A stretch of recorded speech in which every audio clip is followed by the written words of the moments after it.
So I figured what we could do is we could just get started. I'd love to talk more about what you guys are into and kind of give you guys like a little introduction because we'll probably end up posting this video in the next couple of weeks. So Oh, I okay. want to get Yep. more attention to what you guys are doing. Oh, okay. Hey, listen. However soon or however long it takes, don't matter to me and all that sort of thing. But yeah. So Debbie, how about you start us off? Ladies first. Oh, great. So Devi, what I do is more in the line with, energy work and divinatory services. Ta-da! That's what I do. Cool. That's a good intro. I like it.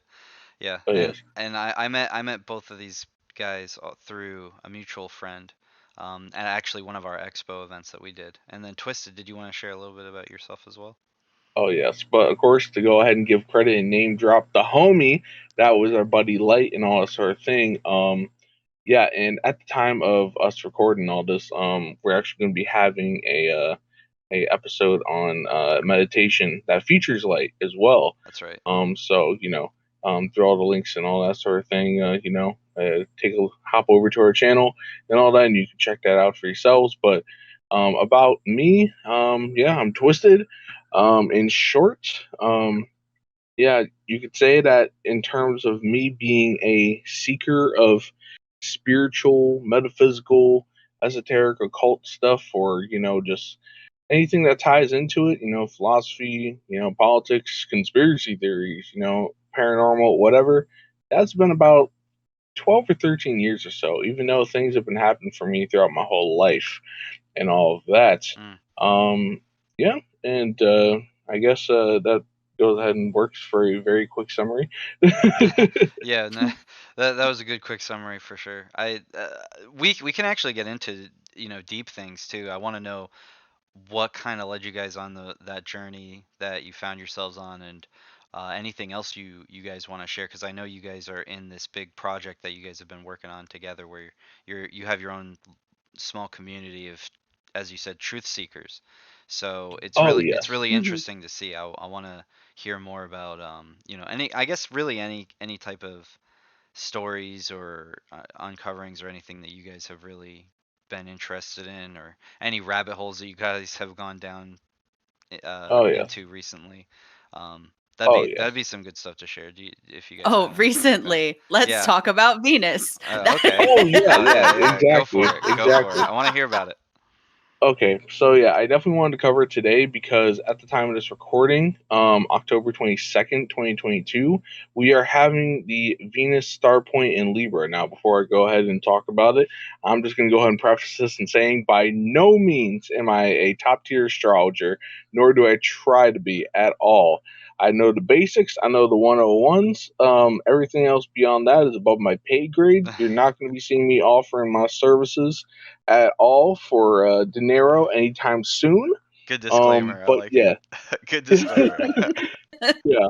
But in any case, yeah. So generally speaking, the Venus star point, uh, being in Libra, right? I actually went ahead and did a recording for our channel, which we haven't name dropped that yet. You open Resourcery and all of that, good Mhm. old promo and shill Mhm. and Mhm. all of that. No, yeah. Please do plug Yeah. yourself as much as you can. Oh yes, Yeah, yeah. yes, but just going ahead and name dropping at least once. But yeah, so the Venus star point in of itself, going ahead in Libra, something I went ahead and recited over on that particular vid, and let me just pull it up right now on my end, to go ahead and reiterate it once again to Mhm. so.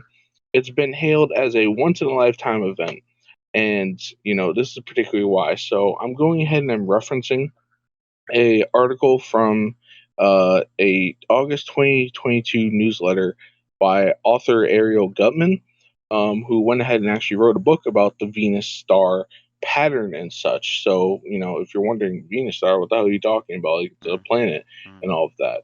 Well, the actual orbit that it makes within the sky, throughout a 8 year long cycle, Mhm. actually goes ahead and looks like a star in Mhm. terms of hitting certain points, like in terms of you could say how it interrelates with the sun in of itself. And I know I'm not explaining it the most eloquently, but that's kind of like the gist of it. It looks like a 5 pointed star, a pentagram, a pentacle, Mhm.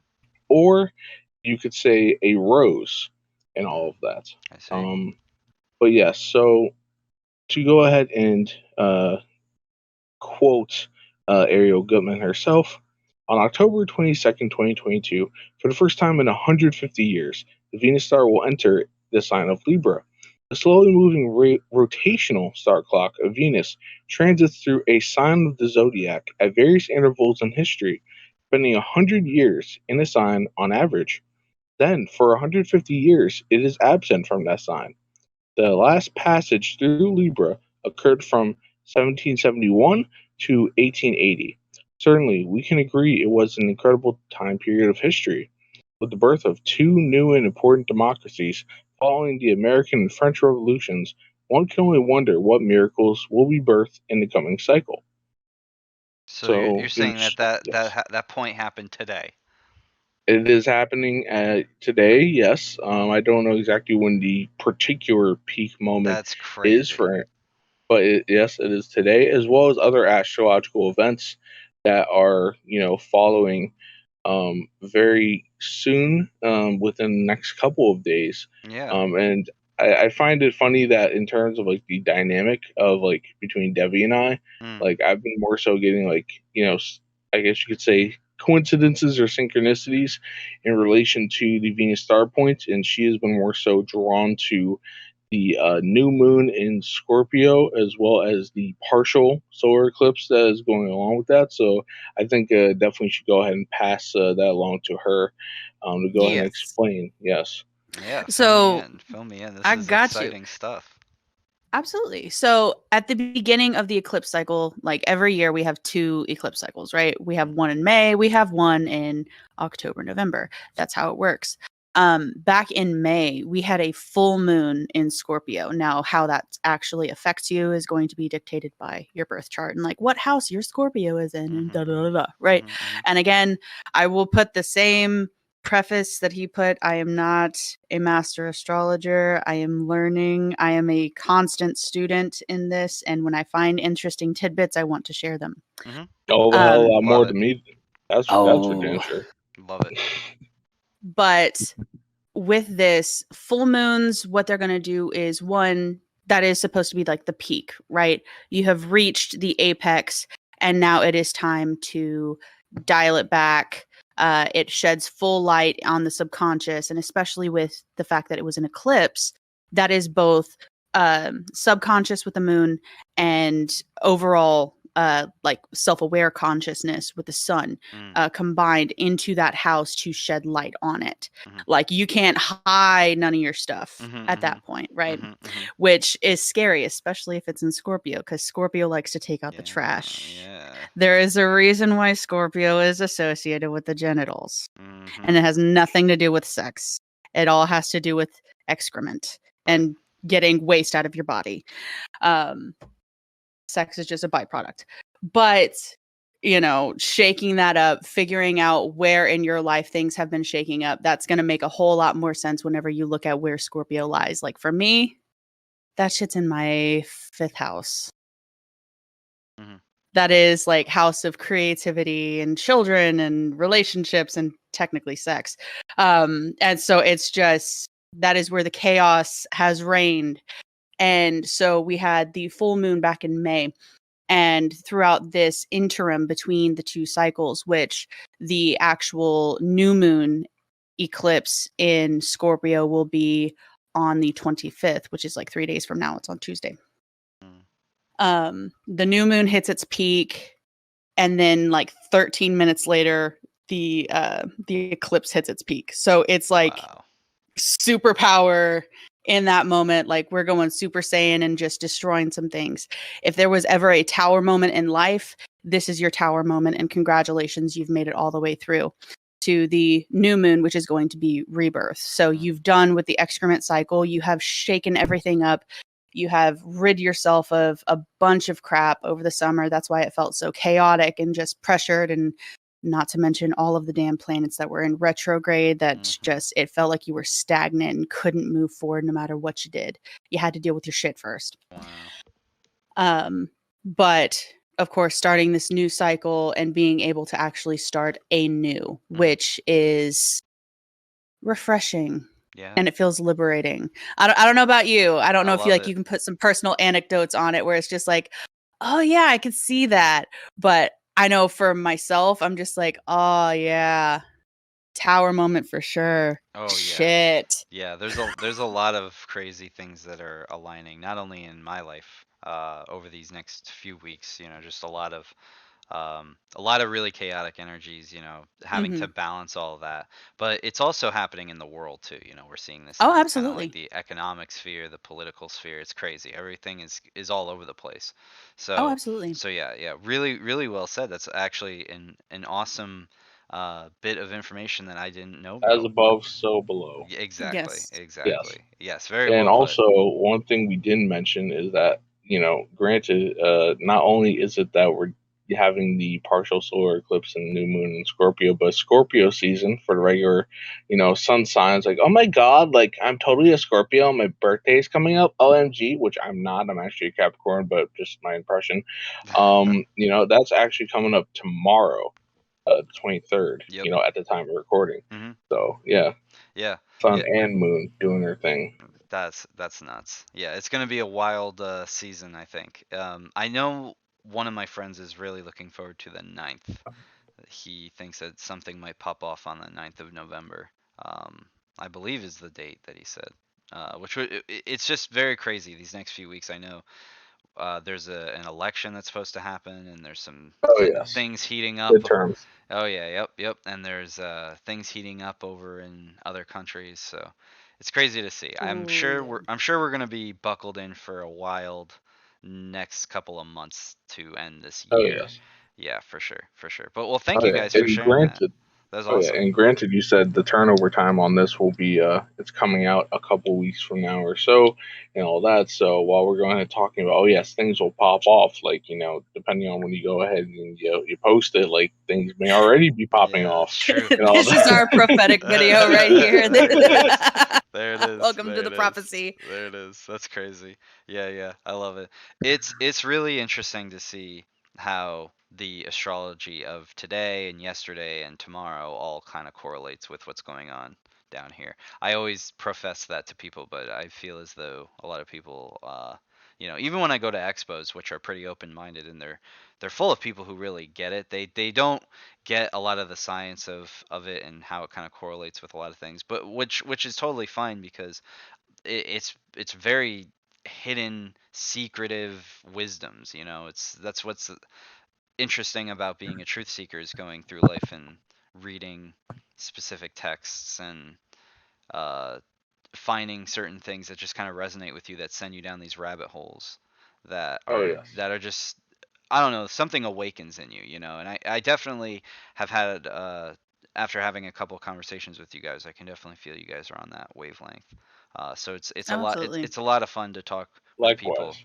Thank you. It's a lot of fun to talk with people who are kind of going down that path as well. There's actually something I wanted to share with you, especially you, Twisted, because I remember you had mentioned the Kabbalah, where I Yes. was talking with a couple of my friends who know, some of which know a lot more about the Kabbalah than I do.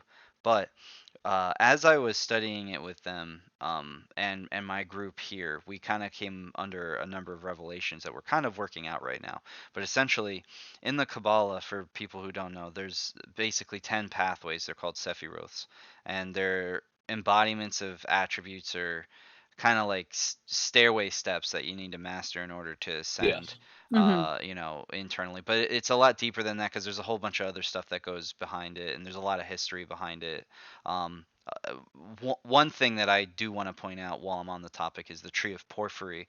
I believe that's how it's said, which is the Greek equivalent, which had like 17 or 18 similar things, but it's like, from 300 BC. So it's essentially like a map way of physical ascension through understanding life, but also secretly the Kabbalah has a lot of things esoterically behind it that have been unlocked, and a lot of people have discussed over many centuries, and I mean pretty much thousands of years at this point, because some people say that it goes all the way back to the days of King Solomon, or at least older versions of the Kabbalah go all the way back to King Solomon and him Yes. rebuilding the temple, but which would be like 3,000 years old.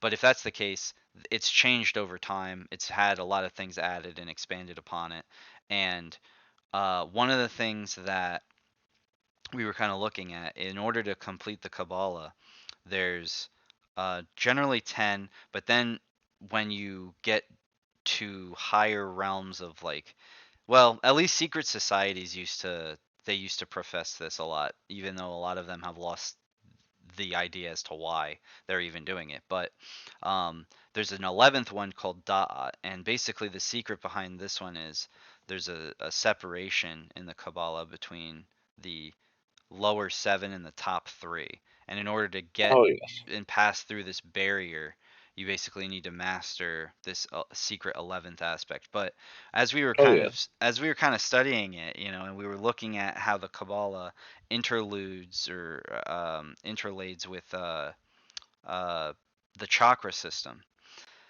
there's a section which rules the solar plexus.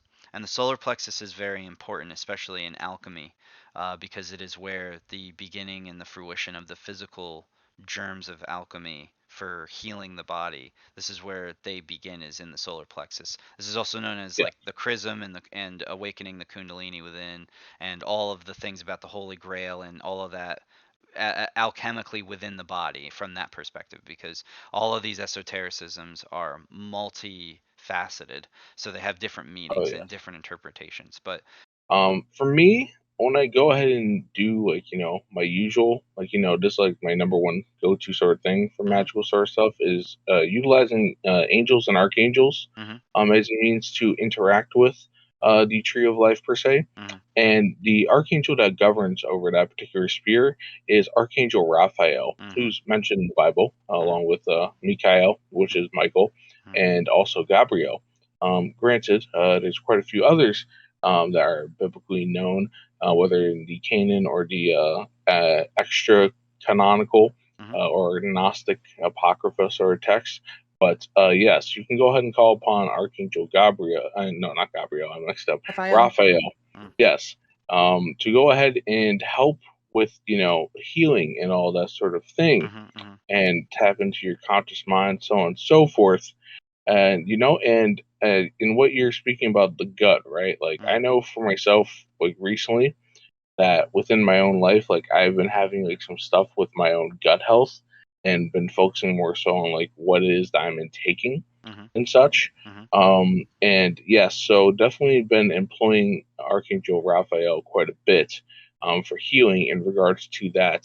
Granted, Archangel Raphael can be used for healing, generally speaking, in any sort of regard, because that's kind of like their specialty. Like you could say Raphael is the doctor of the archangels and such. mm. But yes, I would say that particularly for the spirit of sun, if you're trying to connect with that more so, you can go ahead and call upon them for that, but not to go ahead and take away from the No, path that not you are going on. not at all, not at Just all. wanted to It's throw that tidbit in there. Oh no, I love what you said there, because that's basically what we were getting at with what we were looking at in the Kabbalah, where essentially, um, so between Da'a and Tiferet, both of them, Da'a is ruled by Uranus, and Tiferet is ruled by the Sun, both of which have little points in the center, which generally refer to the monad.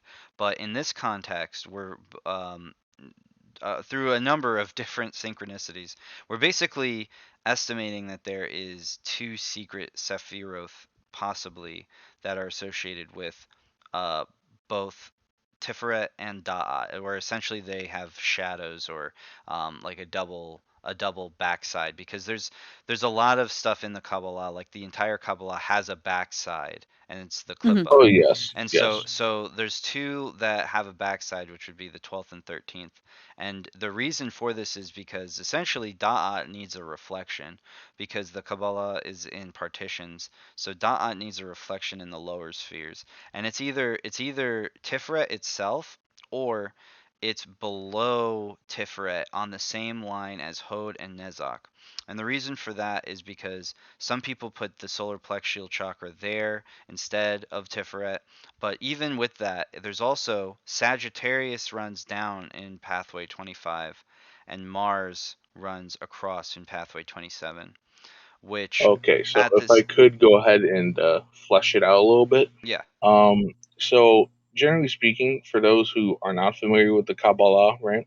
So he's talking about the 10 spears, right? As well Hmm. as the quote unquote hidden spear of Da'at, that's kind of like more so like a gap, like a free space. Like Yep. think of it like bingo, Mm. it's like a free space in terms of the model of it. But in terms of between the spears themselves on this like little map, you could say, of the different spears and it being like, how you get from one to the other, the pathways. It's called pathwork and such. Hmm. There are actually 22 paths, and the thing about it is that 22, the doubling of that number in of itself, like kind of like spiritual 101 stuff of like 11, 22, 33, and such are like master numbers. Mm. But not only that, but they have quite a few correlations, as well as particularly like the different cards of the major arcana of the tarot Right. and such, Yes. and all Yes. of that. And I to was getting, actually speak I was on, definitely getting oh, ahead of myself. My bad. Yeah. oh, you're all good, man. But in terms of the clip art in of itself, like actually, I can go ahead and look for this infographic while we're speaking and send it to you. In terms of the clip art itself, it is the whole tree of death is what it's called, as opposed to a tree of life. It's a reflection. So the idea is that at some point you could say that the spears of the tree of life were complete and whole, all of that, within the Judaic sort of cosmology Hmm. and the Hebrew cosmology and the lore and the mythos. And, at the point of, say, the war in heaven or the fall and all of that, whether it's the angelic fall, I would say Lucifer and the rest of the fallen angels, or whether it's the fall of man with Adam and Eve, or all of that combined, what have you, the shells of the different spears are said to have gone ahead and, they went ahead and separated and such. And thus, this, reflection aspect of it happened to go ahead and be created. So that is where clip pause comes in that I don't know the particular word etymology at present. I know I have read it before, but I can't necessarily recall it to be precise. But essentially, the term clipoth is associated with husks, Yes. with the shells in of It actually itself. comes from the Greek word kelipod, which means husks or Yes. shells. Yes. Oh, So yes. Yes. everything that you just said is 100% correct. Oh, yes. We were I was getting way ahead of myself, but Oh, yes. I was explaining to you in reference to what you know. But essentially, Oh, yeah. what we were looking at was the crossway between the below Tiferet is Sagittarius and Mars. Essentially, yes, that's a good graphic. Essentially, the asteroid belt is the ruling factor of these destroyed hidden aspects because this is where alchemy takes place within the body. So it would essentially be around the area of Tiferet, but it could potentially even be a little bit lower, as in there is a hidden, uh, basically, I guess you could say shell in a sense. It correlates with everything having to deal with astrology. It correlates with everything within the solar system itself.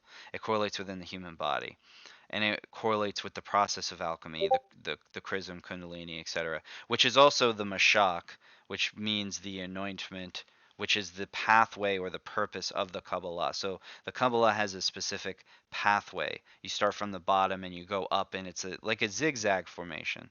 And basically, what you're doing A is lightning going bolt, you could say. lightning bolt, serpent, lots of different terms for it, exactly. And so it goes from the very base generally, and it goes upwards in a specific way. Well, what we're talking about here runs through this area. This energy, this specific pathway is very important because it has to deal with the process of alchemy and anointment. So you start from the base and you go up through this path. And what we're essentially expressing is there are two parts where things are different in the pathway, in this specific pathway, and at these two parts, which mainly run through Da'a, and they run through the area of Tiferet. It's through these parts where the alchemy really takes place. It correlates with the human body as well, and it correlates with, yeah, exactly that path. And it correlates with numerology. It correlates with the reason this is important is because the Kabbalah needs to be completed.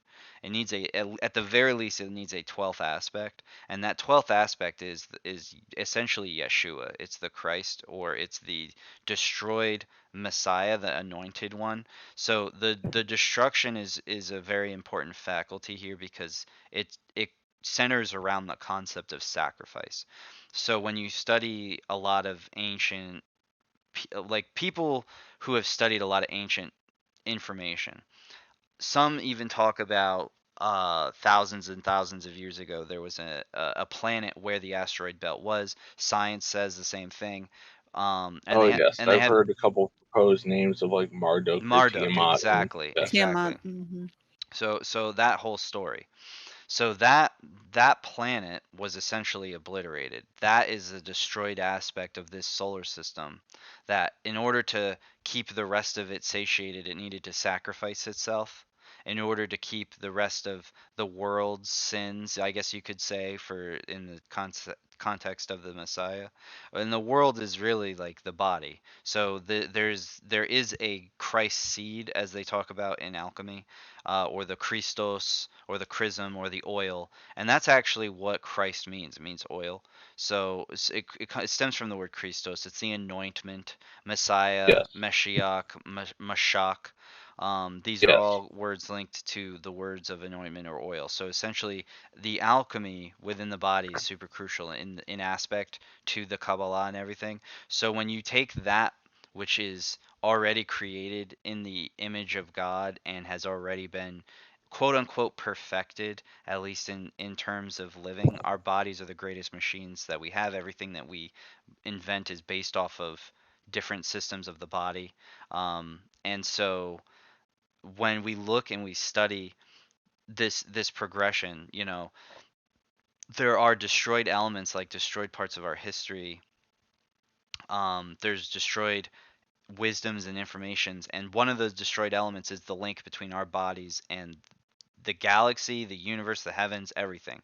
And Hmm. that is the process of internal alchemy. So when you map that process, which is already set in stone, against these other methods, you can actually start to interpret the full scale of it. Because whether it has 12 or 13 Sephiroth, we're like working out this big theory. It's just a theory I'm sharing for the first time, because yes, it's very crucial and it's important, because it will end a lot of the divisions within, like, even the Jewish culture itself and all this other crap that we have going on in the Middle East. It'll end a lot of the debates centered around that. It'll end a lot of political debates as well. But it's crucial because uh, it needs to be whole. It needs to be complete. So Hmm. if you take Malkuth at the bottom, which is, a lot of people say it's the Earth. Esoterically, it's also the Moon. Yesod and Malkuth as the Earth and the yes. Moon are interchangeable. And there's a lot of secrets behind that. But anyway, so you have the Earth and the Moon, and then Hod is Mercury, Nezak is Venus. So I'll just name the planets: the Moon, the Earth, Mercury, Venus, the Sun, Mars, Jupiter, Uranus, Neptune, Pluto, Saturn. It's about 11. But if you take into account that asteroid belt, which was a planet, it's 12. And then if you want to go even beyond that and you want to go for the whole 13th completion, you go for the whole as above, so below. The outer ring of outside of Pluto could be considered the 13th, because it's another asteroid belt. I think it's called the Kuiper belt or something. And so that asteroid belt is like the out. Kepler belt. Yeah, yeah, exactly. And so that belt is basically the outer wall of a cell, if you want to think about it as above, so Hmm. below. Like that is the outer wall of a cell containing all of the parts of the soup that makes our being. Um, so essentially we're talking about trying to complete our local galaxy by using within the Kabbalah, by using the body and the galaxy and everything like that. Our local solar system, I should say, or however the case might be, because these things are not, they don't change. They're they're forever. These are the things that we really should be using to measure all of the charts and the myths and the legends, the things that are already set in stone. And the sages knew this. So what we've been doing is we've been looking into the Kabbalah to see if there's any way that it works. And then of course after you study partitions and like the reflections and how it kind of like interlades with the four worlds and everything, then it starts to get a little crazy, because then you start to see, um, like how it has to be completed at some point. It has to be completed at some point. So it needs a 12th or a 13th aspect to it. And if you do that and you add in Yeshua, then it eliminates the need for a lot of this Christian versus Muslim versus Jewish kind of conversations. It actually puts a Oh lot of yeah. them to bed, believe it or not. Um, so yeah, The one that's. thing I do want to go ahead and kind of like at least present, from my understanding, right, Mm, in terms of working with the different spears of the tree of life and such, is that you were saying that Uranus, Uranus was the spear of Da'at in of mm, itself. mm. However, from my understanding, that is actually more so Pluto. And then when you get to Hokmah and then Keter, Kether Mhm. at the top, that's more so of Neptune and Uranus themselves. Okay, so yeah, Reason, Cather being Uranus. Okay, that could yeah, actually be the case as well, because that, yeah, I think that would make sense. Pluto could yes, also be having to do Da'at with the because well, transpersonal and such. it's hidden, yeah. Well, it's like the other thing too is, there's a lot that goes into all these like really interchangeable ways that people have interpreted the Kabbalah. Oh yes, Like for example, like I like the chart that you sent, because this is how I used to study it. But one of my friends is this.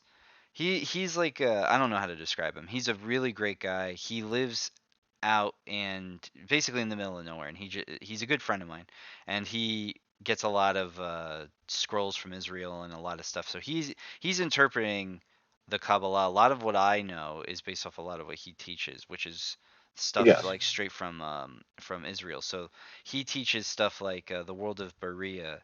Um, and so you have the four yes, worlds here, right? Like Asiya is yes, Malkuth, and then Yetzirah, he includes the six from Gevurah and Kesed down to Yesod. And he says yes. that's the world of Yetzirah, that's the world of forms. Berea is Bina and Chokmah, and then Kether is in its own world of Atziluth.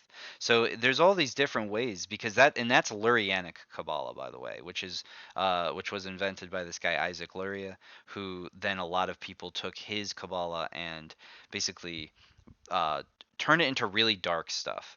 But there's multiple different ways that it's interpreted. I'm trying to find out the best way. I like what you said with the Pluto and Uranus thing, because I could Oh yeah, definitely see and that yes, that and that I would can it go ahead would and it would make elaborate on that sense. a little It further, actually. it would make Um, sense. It would make yes, sense. Yeah. and let me go ahead and elaborate on it a little bit more. So, right, so when we think about Uranus, right, like let's think about it from the Greco-Roman perspective of what these planetary bodies are named after, right? Mm, We have Uranus, who is like before say the Titans, or even the gods of Mount Olympus, or granted in the Greek perspective, but of course Romans just pretty much carbon copied and renamed it in their own visage. But in terms of that right there, what preceded that was Uranus, right? He's the one who came before Saturn and Titans and so on and so forth, mm, and that sort of thing. So that's like that the true heavenly force and all sort of thing. One, the protogenos, right? mm, I'm probably butchering the pronunciation. I'm not Greek. Oh well. Or speak Latin, well have you. But when it comes to the spear of Da'at in of itself, the hidden spear, That right there itself correlates with Pluto, which I'm going to go ahead and say right now. Hey, listen, I know the classification has been changed from being a planet to a dwarf planet. It is still a planet in my eyes, so It's modern not. It's science, you can yeah. suck it.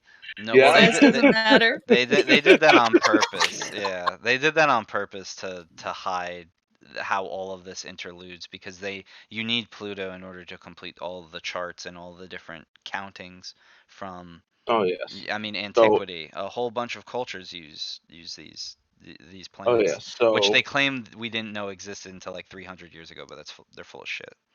oh Mm, yeah. So when I it thought comes that to Pluto was discovered like in the 1930s, Whatever it was, yeah. Uranus was something like that. the Uranus they said was discovered like 200 years ago, which is Yeah. again like crap because the word is in the Bible. It's in the Bible. So Yeah. oh No, yeah. I I don't. agree. Yeah, it's like Yeah, the yeah. reclassification happened more so like 2000s and all that, from planet Hmm. to dwarf planet, But in terms of that actual sphere of Da'at in of itself, Da'ath, that being Plutonian, right? So when we think of the actual god Pluto or Hades in the Greek, he is the god of the underworld, and he goes ahead and governs over that, right? The shadow aspect, what lies under, what people go to, that's a dark place, as opposed to like shiny bright Mount Olympus that he was not necessarily allowed to reside in because of Zeus going ahead and screwing him over and all of that based on the mythos. Mm, And as we were talking about in the beginning of this recorded conversation, right, the whole uh, the astrological events that were going on like earlier in the year with the full moon Scorpio that Debbie was alluding to, mhm, as well as the new moon Scorpio, and not only that, but actually in regards to all these events, I did videos over on our channel about you know these two things being like Plutonian, you could say, as well as before that, when it came to the 2022 gate, and all of that, that it was actually marking the US's Pluto return. mhm. So, Yep. generally speaking, you know, what that is remarking is like after 225 years or however long it's been, approximately, the U.S. finally got to the point on that date where it was like in this like the sign because it takes a long ass time for Pluto to go around and do a full rotation around the sun. Right. It was in the exact same degree and Yep. place that it was Yep. around the time that the Declaration of Independence was being signed That is and all correct. of that. That is Yes, right. Capricorn in 27th degree, I believe, Mhm. at that date. So yes, pretty much. Now this is off my rough memory because I went ahead and recorded that a while back. And granted, I did do that one video recently, just like a couple days ago for the whole thing of the Venus star and kind of catching up and making correlations and such. But yes, generally speaking, to get back to Pluto and Hades in the underworld and the Spear of Da'at in of itself, like that is the shadow, if you want to say from a Jungian sort of perspective or Mhm. just psychological perspective. That's our subconscious. Mhm. That is the things that reside beneath the surface that we got to go ahead and deal with. So, as Debbie was speaking about, with the sign of Scorpio, which is ruled by not only Mars, went back when they only observed seven traditional quote unquote planets, putting the Right. quote there because of the sun and the moon and all of that sort of thing being along with that, where we don't necessarily classify those as such anymore. But yes, pretty much that right there is also ruled by Pluto, Hmm. it's a sign of Scorpio. So once again, that's sort of going through destructive sort of things and going ahead and, as Debbie alluded to before, allowing for excrement to go ahead and be taken out and all of that to be pushed out to be expelled in order to have a fresh beginning. I know that one analogy she went ahead and made, Mm, that I went ahead and said in that aforementioned video for the Venus star and talking about the new moon in Scorpio and such, is that it's like a phoenix rising from the ashes mm, and all that sort of thing. It is part of that process. In order to have rebirth, you have to have destruction of the old, the burning down of that. Mm-hmm.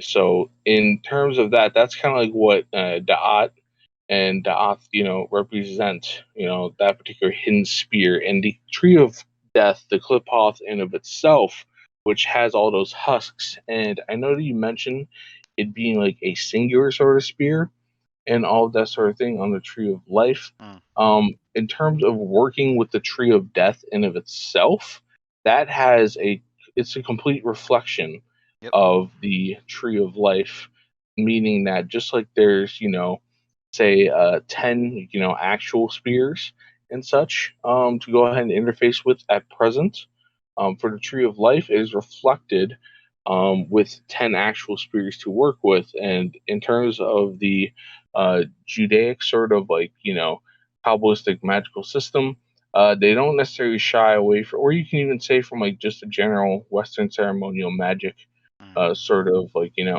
thing, that, angels are usually associated with the Tree of Life, and more so fallen angels and demonic entities with the Tree of Death, Right. and having a balance of that. So the Kabbalah in of itself does not necessarily shy away from people going ahead and working with that, if you're trying to just strictly stick with that system or not necessarily look elsewhere Right. for more so the shadow aspect. But once again, taking it to psychological, like, sort of perspective and lens, that is what, is called the integration of the shadow, doing shadow work, as the new agey sort of Mhm. folk go ahead and put it. Yes, yes. So all of that right there, hence why I go ahead and attribute it to Pluto. Yeah. That Such. that's awesome. That's a really thank you for that awesome explanation. I'm gonna have to look more into that for sure, because I know that there are some other systems that kind of interchange some of these things, but I know that that what you explained makes a lot of sense. So I'm definitely gonna look Yeah. into that to see how that kind of interludes. I know basically from what I've been looking into, my estimation is that below Tiferet, between Hod and Nezak, there is potentially a secret 12th Sephiroth, because that is another area that is associated with the solar plexus, is right on that line. So Yes. I wanna map the body better to it, but yeah, definitely a big working theory in progress. So I appreciate everybody who listened and soaked in whatever they were soaking in for this whole Food for session. thought. Yeah, Yes. this food for thought for sure.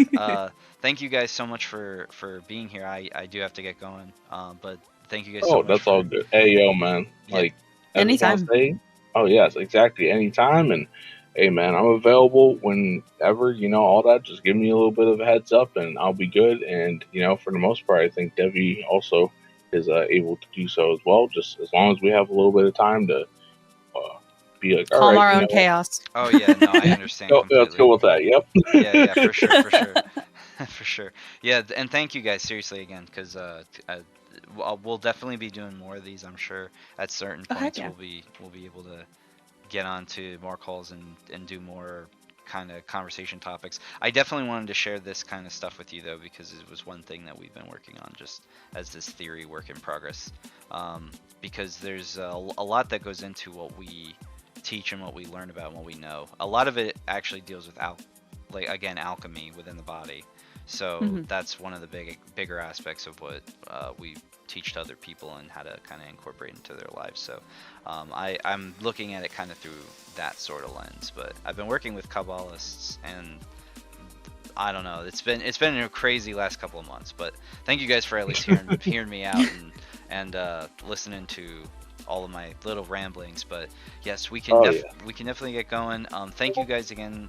I know I've thanked you like 3 times already, but we will be No, connecting. We'll be yep, you're connecting good. soon. We'll be connecting soon, Yes, and we're here, man. awesome. Yep. Cool, cool. And I just want to go ahead and say before we dip out, first and foremost, YouTube channel is the Open Resourcery with both Debbie and I there, as well as our buddy Lono. He happens to pop in as a host as well. But yeah, go ahead and check us out. The link will be in the description box and all that. And also, in the description box will be Debbie's Keen services. So the divinatory stuff that she does in terms of reading tarot and all of that. If you feel inclined to go ahead and get some extra insights from her, that will be available. And yeah, anything you want to say at the end here, Debbie? I mean, I have some ideas for like the next conversation already stirring in my head in terms of the bouncing off point. So I'm really going to write them down, and this is fun. Let's do this again. Yeah, let's do it again. And considering that we went ahead and dominated more so the conversation next time. I was listening. I was enjoying.